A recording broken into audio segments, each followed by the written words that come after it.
Lo invité porque yo creo que es un periodista de los que yo veo que hay muchos en Argentina iluminados, como para que podamos conversar cómo somos, cómo estamos, por qué estamos así y cuál puede ser nuestro futuro. Esa es la idea. Gracias, Adrián. Un gusto tenerte acá. Gracias a vos. ¿Qué tal? Bueno, no sé por dónde podríamos empezar, pero muchas veces le he preguntado a celebridades que han venido a este programa, le hacía dos preguntas.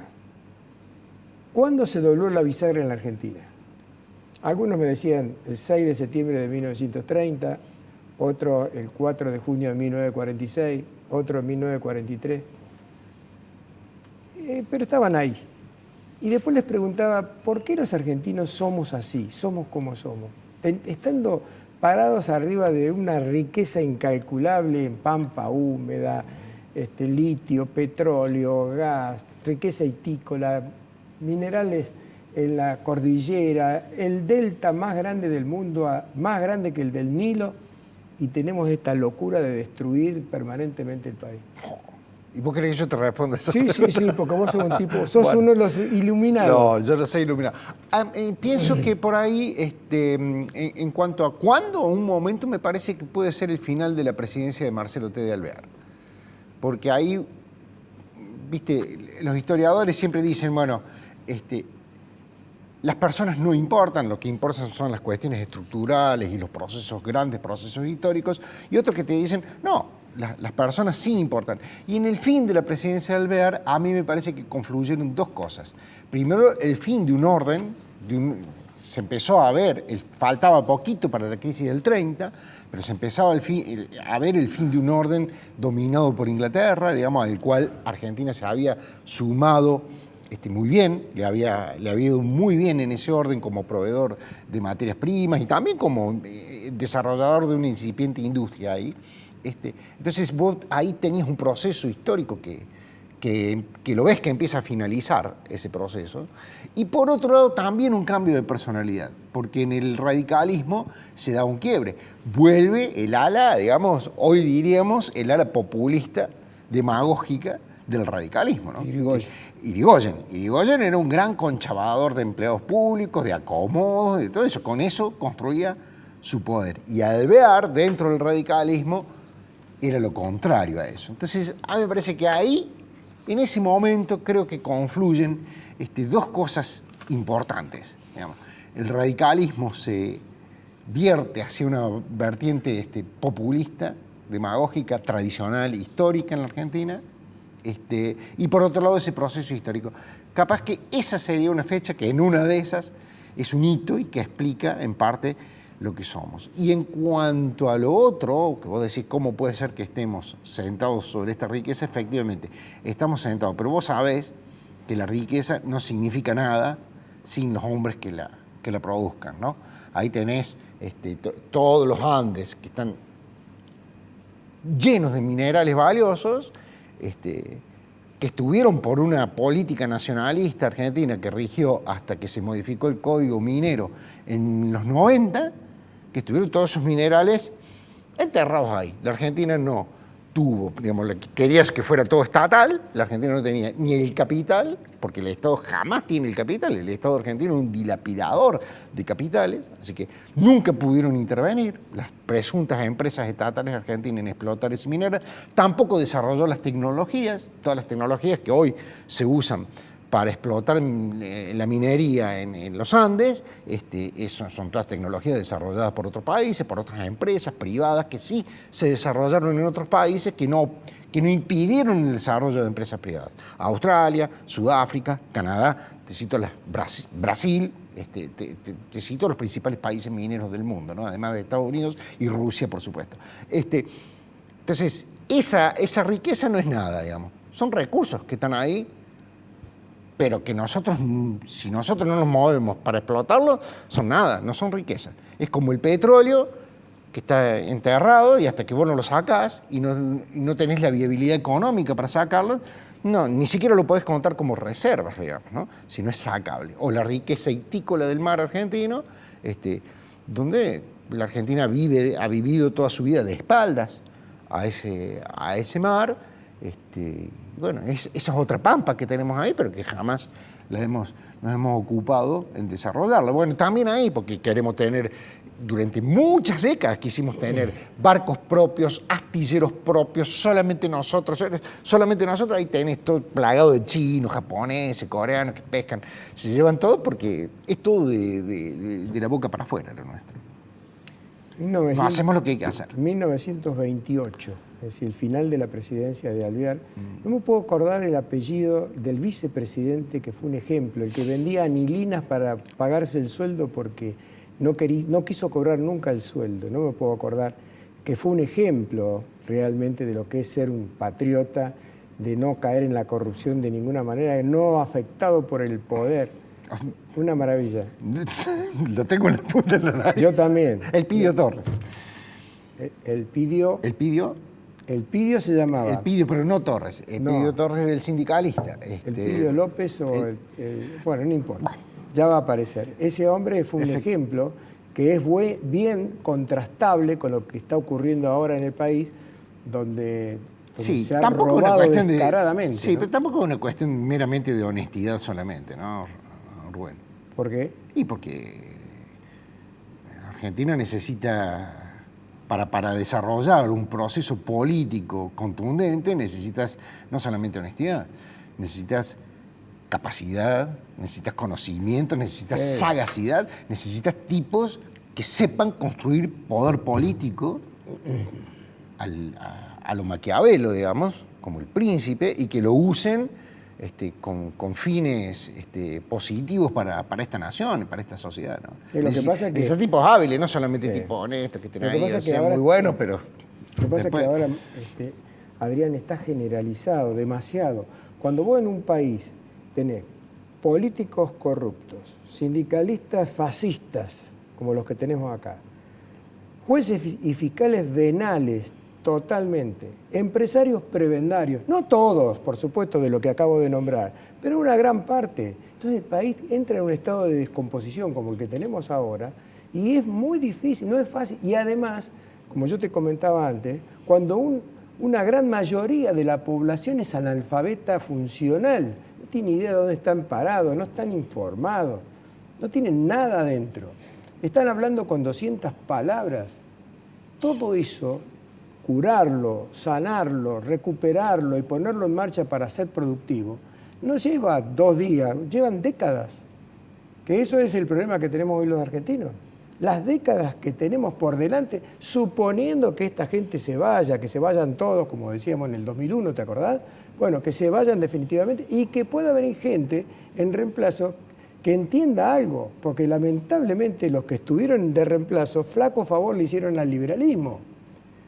Si vos tomás hoy los 30, 40 países más desarrollados del planeta, fíjate qué modelo han escogido, el socialista comunista o el liberal de economía de mercado.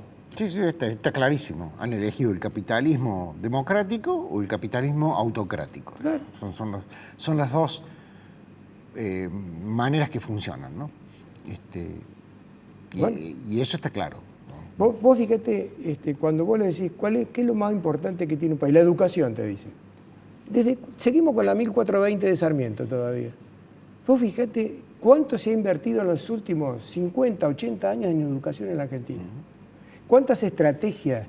Acá hubo un señor que estuvo en esta mesa, Esteban Bullrich, antes de ser electo Macri, y describió acá cómo y los viajes que estaba haciendo a Finlandia para adaptar los sistemas de Finlandia a la Argentina y hacer una revolución educativa. Cuando fue electo, lo primero que hizo fue ponerse a trabajar para armar su candidatura a senador. Y yo me sentí como alguien que me habían tomado el pelo, sinceramente. Entonces, esa es nuestra clase política. Bueno, pero es que esa clase política, si no es capaz de generar el poder necesario, por ejemplo, para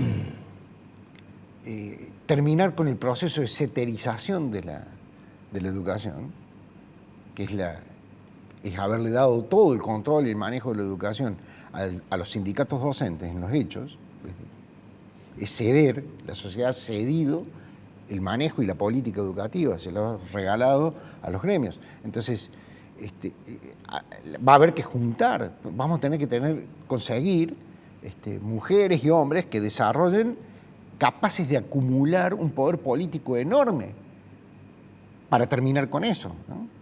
Elpidio González. Elpidio González, gracias. Me acordé. Para poder terminar con eso, ¿no?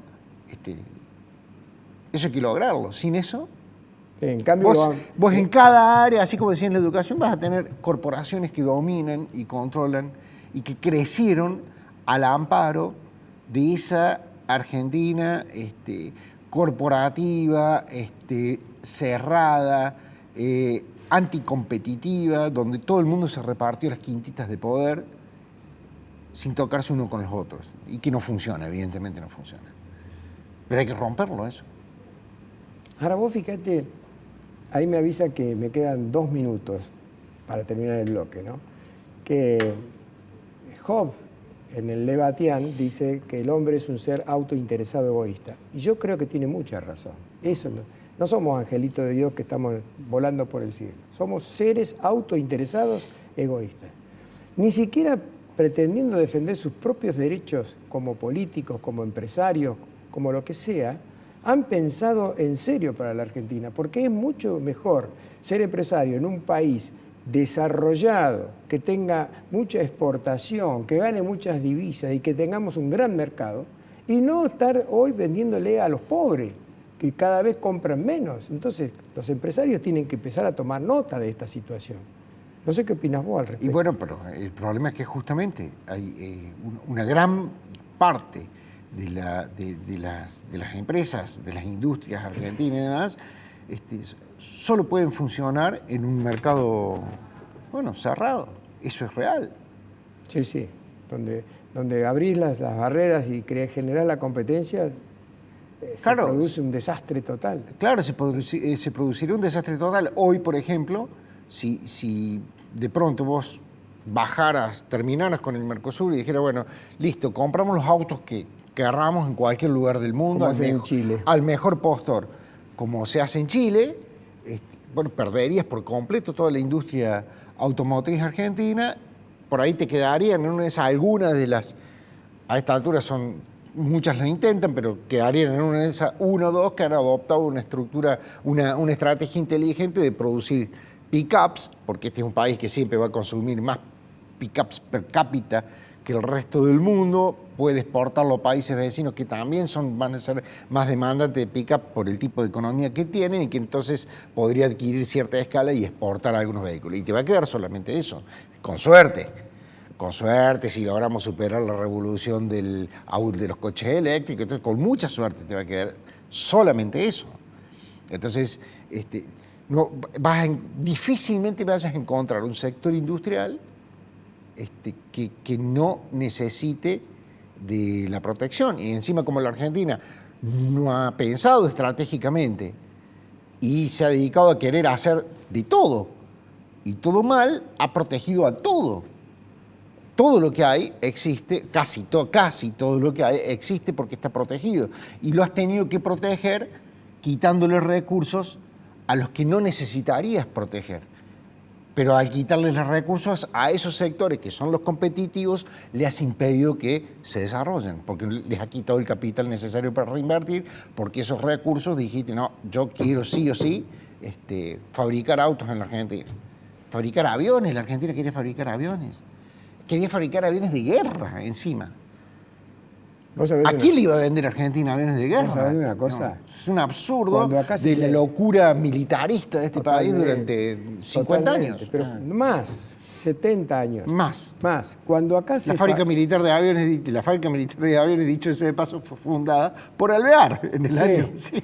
Pero cuando acá se fabricó el Pulqui, era una copia fiel del MiG-1 de Rusia, o de la Unión Soviética, para decirlo mejor. Hizo 2 vuelos, el Pulqui 1, y se paró. Pero ya mientras tanto se paró, dijeron, porque estaban lanzando el Pulqui 2, que era superior y todo eso. hizo un vuelo y se desarmó el tren de aterrizaje en pleno aterrizaje, precisamente. Cuando aterrizó se desarmó todo el tren y se acabó. Sí. Esa fue la industria aeronáutica nuestra. Exacto. Hicieron, creo, si mal no recuerdo, yo creo que se hicieron 3 o 4 prototipos del Pulqui, de las distintas versiones, que no sé, desarmaban uno y armaban otro. Y eso, sobre esa base, sobre ese mito,